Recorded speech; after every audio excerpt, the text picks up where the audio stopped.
क्यों पाकिस्तान तहरीक इंसाफ और काजी फाइज ईसा की अनबन है? क्यों पीटीआई की जानिब से काजी फाइज ईसा के खिलाफ रेफरेंस दायर किया गया था?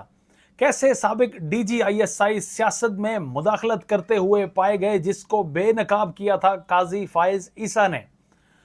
फैजाबाद धरना केस असल में क्या है? इसके मुहर्रिकात क्या हैं? इसके मकासद असल में क्या थे? नाज़रीन, फैजाबाद धरना केस जिसकी वजह से कई अशखास, कई इदारे इसमें बेनकाब हुए, इसकी असल में बुनियादी वजह इलेक्शन एक्ट 2017 के हलफनामे में चंद अल्फाज की तब्दीली थी। वो अल्फाज अगर आपको बताते चलें कि अल्फाज थे आई सोलमनली स्वेयर से आई बिलीव में, इन अल्फाज को तब्दील कर दिया गया था। 2017 में नाज़रीन उस वक्त नवाज शरीफ की हुकूमत थी और उसकी हुकूमत में ये सारी कार्रवाई पार्लियामेंट में डाली गई, और जिसकी वजह से अब तक नवाज शरीफ को कहा जाता है कि उसने ख़त्म नबूवत के मामले में डाका डाला है। नाज़रीन, इसी वजह से बाद में जितनी भी हमारी मजहबी जमातें हैं उनकी जानिब से एहतजाज मुल्क भर में शुरू हो गए, और इन्हीं एहतजाज को मद्देनज़र रखते हुए पार्लियामेंट ने 19 अक्टूबर को पहले वाले कानून को ही बहाल कर दिया। यानी ये जो चेंजिंग हुई थी अल्फाज की, इसको दोबारा से वापस कर दिया गया और पुराना साबका कानून दोबारा से बहाल कर दिया।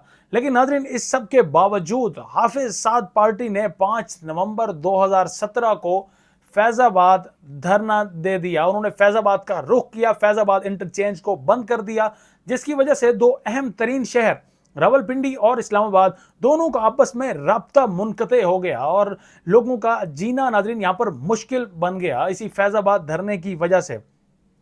और इनका मुतालबा, बड़ा मुतालबा यही था कि वज़ीर कानून उस वक्त के जाहिद हामिद, ये चाहती थी जमात के जाहिद हामिद इस्तीफ़ा दें और उस वक्त की मौजूदा हुकूमत भी मुस्ताफ़ी होकर घर वापस चली जाए। इसी मकासद को लेकर ये यहाँ पर मौजूद थे, जो धरना देने के लिए ये पार्टी यहाँ पर आई थी।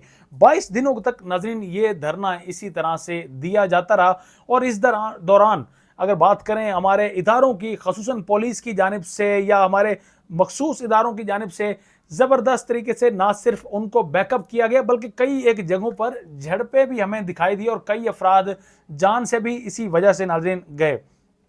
ये मामला बाद में कोर्ट में गया, यानी कोर्ट ने बाद में नाज़रीन इस पर अज़ खुद नोटिस लिया, और 22 नवंबर को फ़रीक़ैन, दोनों जानिब के फ़रीक़ैन थे, उनकी जानिब से दलाइल नाज़रीन इसी हवाले से तलब किए गए। उन्होंने दलाइल अपने मुकम्मल किए, जिस पर फैसला महफूज कर दिया गया, और फिर 6 फरवरी 2019 को जस्टिस मुशीर आलम की सरबराही में जस्टिस काजी फाइज ईसा ने इस तमाम केस पर जो 2 रुकनी बेंच बना था, और बेंच की वजह से ये तमाम जो फ़रीक़ैन की जानिब से दलाइल थे, उन्होंने फ़ैसला जो महफूज किया था वो इस तारीख को सुना दिया गया। ये फ़ैसला नाज़रीन 43 सफ़हात पर मुश्तमिल था, जिसको काजी फाइज ईसा ने कलमबंद खुद कलमबंद उसे करवाया था। अब नाज़रीन, इस सारे में फ़ैसला क्या था वो भी आप तक पहुँचाएँगे। फ़ैसले के चंद चीदा और अहम तरीन पॉइंट्स है, जिससे आपको सारी सूरत हाल बआसानी आप समझ सकेंगे कि असल में फैज़ाबाद धरना क्यों हुआ था और इसके मकासद असल में क्या थे, और पीटीआई और काजी फाइज ईसा के तब से क्लैशेस क्यों चल रहे हैं। नाज़रीन, पहला जो फैसले का अगर पॉइंट है मैं आप तक पहुँचाता चलूँ कि अदालत ने हुकूमत पाकिस्तान, वजारत दिफा और मुसल्लह अफवाज के सरबराहान को अपने हलफ से रोगरदानी करने के मुर्तकिब अपने मातहत अफसरान के खिलाफ कानूनी कार्रवाई का हुक्म दिया। ये पहली मरतबा है नाज़रीन कि अदालत की जानिब से कहा जा रहा है बड़े बड़े अफसरान को, वजारत दिफा को, हमारे आर्मी चीफ की जो कमांड संभालते हैं, आर्मी चीफ साहब फ़ौज की जो कमान संभालते हैं, उन्हें कहा गया कि आप अपने मातहत जो आपके इदारे के जो लोग हैं, जो इस वक्त पॉलिटिक्स में मुलव्विस हैं या सियासत में अपना रोल प्ले कर रहे हैं, आप उनसे जवाब तलब करें, उनसे कानूनी कार्रवाई का अदालत ने हुक्म दिया। साथ में नाज़रीन दूसरा पॉइंट है, अदालत ने कहा कि कुछ मीडिया चैनल्स बशमूल 92 न्यूज़ ने धरना पर आने वाले अफराद को खाना तक मुहैया किया है। ये 92 न्यूज़ और इस तरह के कई चैनल्स का जिक्र भी किया गया बाद में। ये जो 43 सफ़हात पर मुश्तमिल फ़ैसला था, और इसमें कहा गया कि चैनल्स मालिकान खुद धरने पर मौजूद लोगों को खाना प्रोवाइड करते रहे हैं, और इसी हवाले से कहा कि जंग और जियो ग्रुप की नशरियात कैंट बोर्ड के इलाकों और DHA वगैरह में बंद कर दी गई थी। नाज़रीन, उस वक्त जियो समझा जाता था कि एंटी एस्टेब्लिशमेंट बयानिए को प्रमोट कर रहा है।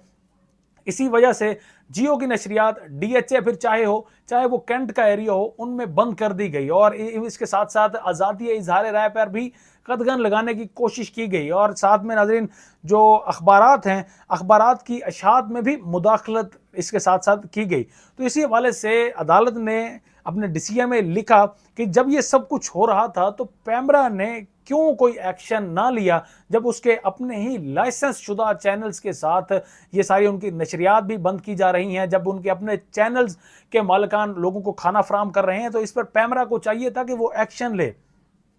और इस वक्त इसमें पैमरा अपने इदारों का तहफ़्फ़ुज़ नहीं कर सका, लेकिन यानी अपने चैनल्स का भी तहफ़्फ़ुज़ पैमरा करने में नाकाम रहा। और नाज़रीन तीसरा पॉइंट इसमें आपको बताते चलें कि अदालत ने कहा कि कोई भी इदारा या एजेंसी अपने मैंडेट से तजावुज़ नहीं कर सकता। किसी भी इदारे को आज़ादी इजहार पर पाबंदी, अखबारात की इशाअत में मुदाखलत का इख्तियार नहीं है। और ये इदारे किस इदारे की जानिब कहा गया नाज़रीन, आप भी बेहतर समझते हैं, चूँकि उस वक्त भी सिचुएशन यही थी जो आजकल की नाज़रीन सिचुएशन है, यानी आज़ादी इजहार राय पर कदगन लगाने की उस वक्त भी कोशिशें थी, आज भी कोशिशें की जा रही हैं। उस वक्त भी काजी फायज़ ईसा ने फैसला दिया था, आज भी काजी फायज़ ईसा मौजूद हैं और इस वक्त चीफ जस्टिस की सूरत में मौजूद हैं। तो उनकी जानिब से कहा गया कि इदारे अपनी हदूद में रहें, कोई भी इदारा अपने मैंडेट से तजावुज़ नहीं कर सकता। साथ में नजरीन आपको बताते चलें इनका अगला पॉइंट जो कोर्ट की जानिब से दिया गया। कोर्ट ने कहा कि सानिया 12 मई पर जिम्मेदारान के खिलाफ कार्रवाई ना करने से तशद्दुद के जरिए एजेंडे के हसूल की हौसला अफजाई हुई और कत्ल इक़दाम कत्ल में मुलव्वस हुकूमत में शामिल बड़े बड़े अफराद के खिलाफ कार्रवाई ना करने से एक बुरी मिसाल कायम हुई।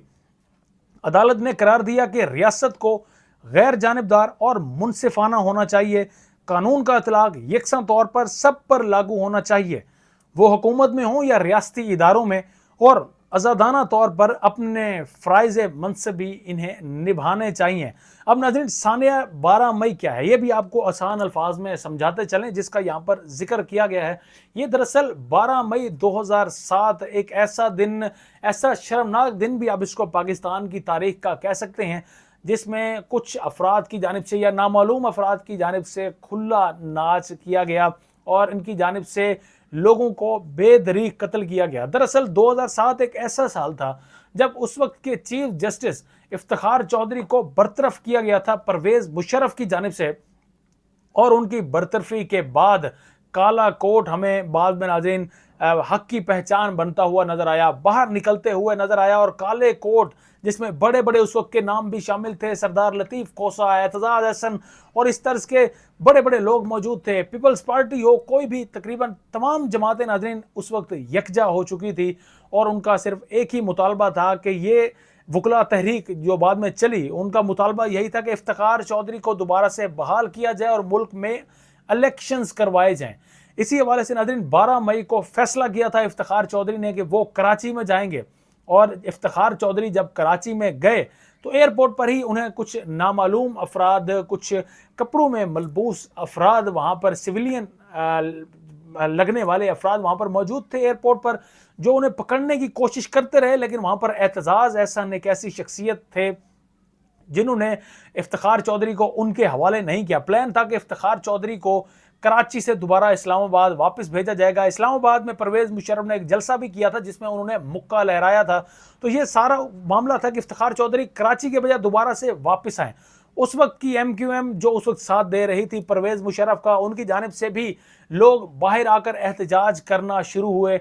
और वो एहतजाज किस सूरत में होता था? वो एहतजाज था कि जब पीपल पार्टी और दीगर लोग, जब वकला की जानिब से जो नुमाइंदगान वकला के जत्थे जब वहाँ पर कराची में जमा होना शुरू हुए, तो उस वक्त MQM की जानिब से भी और साथ में नाज़रीन नामालूम अफराद की जानिब से फायर खोले गए। इवन के वहाँ पर पुलिस के पास उस दिन हथियार भी मौजूद ना थे, लेकिन उसके बावजूद फायर खोले गए और 50 से ज़ायद अफराद की उस दिन जान गई थी। अब यहाँ पर हवाला क्यों है? ये तो मामला 2007 का है। 2017 में ये असल में धरना केस है। तो यहाँ पर 2019 में जब ये मामला आया या इस पर जब फैसला सुनाया गया तो PTI को इस हवाले से इसमें रगड़ा गया کہ پی ٹی آئی سے کہا گیا کہ چونکہ اب آپ اس وقت حکومت میں ہیں، ایم کیو ایم وہی ایم کیو ایم اس وقت آپ کی اتحادی ہے، اور اسی ایم کیو ایم کے افراد اور وہ سب افراد جو اس ساری قتل و غارت میں ملوث تھے، آپ نے ان کے خلاف ایکشن کیوں نہ لیا؟ آپ نے ان کو اپنے صفوں میں کیوں اپنے پاس رکھ لیا اور ان کے خلاف آپ کو ایکشن لینا چاہیے تھا؟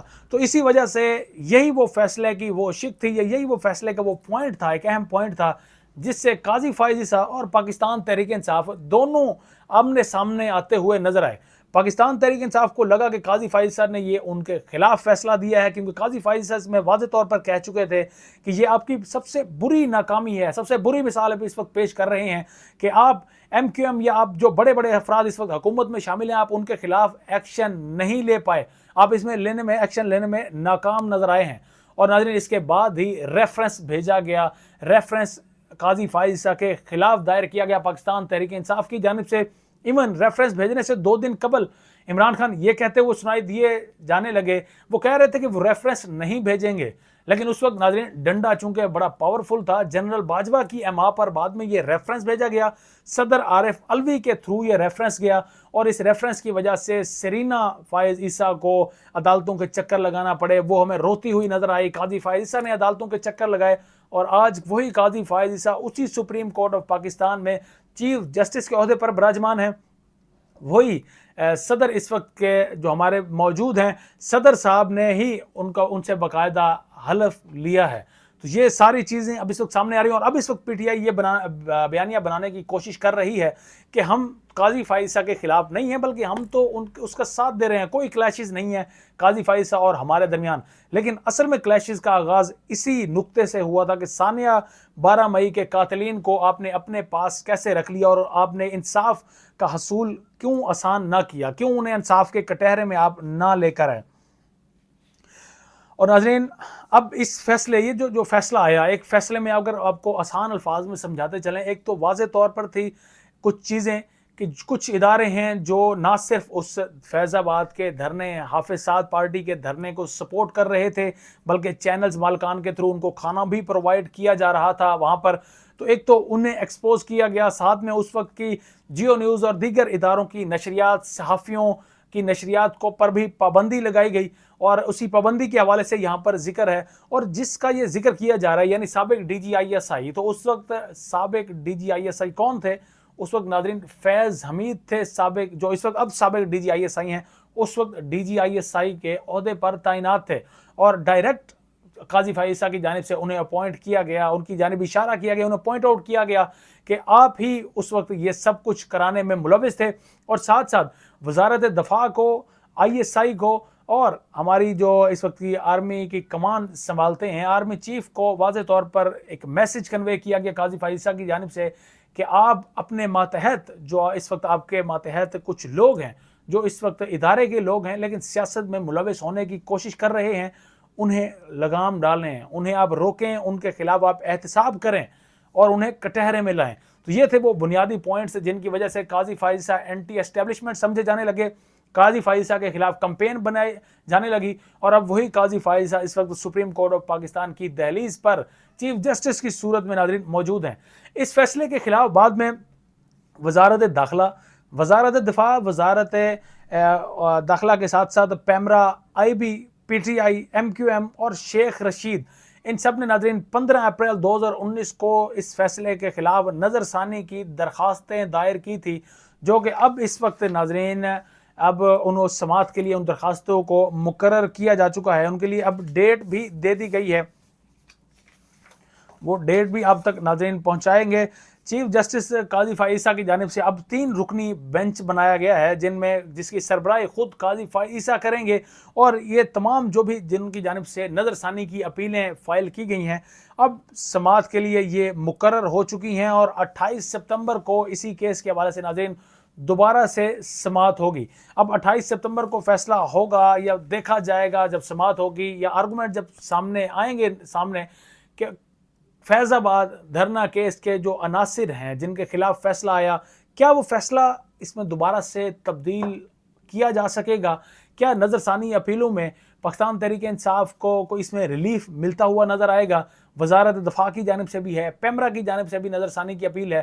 تو یہ اب اونٹ کس کروٹ ناظرین بیٹھنے جا رہا ہے، اس کا فیصلہ 28 سپتمبر کو ہونے والا ہے. بہت بڑا دن ہوگا 28 سپتمبر کو. اور قاضی فائز عیسیٰ اس وقت ناظرین یہ صورتحال لگ رہی ہے کہ قاضی فائز عیسیٰ اب سب کو کٹہرے میں لائیں گے. قاضی فائز عیسیٰ کا جو ٹیگ تھا اینٹی اسٹیبلشمنٹ کا، اس پر ابھی تک وہ ناظرین بھرپور طریقے سے کاربند ہیں، اور اگر وہ اسی طرز پر چلتے رہے تو یا تو ان کے ساتھ معاملہ ارشد شریف کے جیسا کیا جا سکتا ہے، یعنی ان کو روکنے کی ہر صورت کوشش کی جا سکتی ہے. تو یہ آنے والا وقت بتائے گا. ابھی تو قاضی صاحب کا پہلا مہینہ اس وقت جاری ہے. اور ایک اور بھی اچھی خبر آپ کو دیتے چلیں کہ قاضی فائز عیسیٰ کے صرف 3 دنوں میں ہی تقریباً ناظرین 50% تھی کیسز کو نمٹانے کی.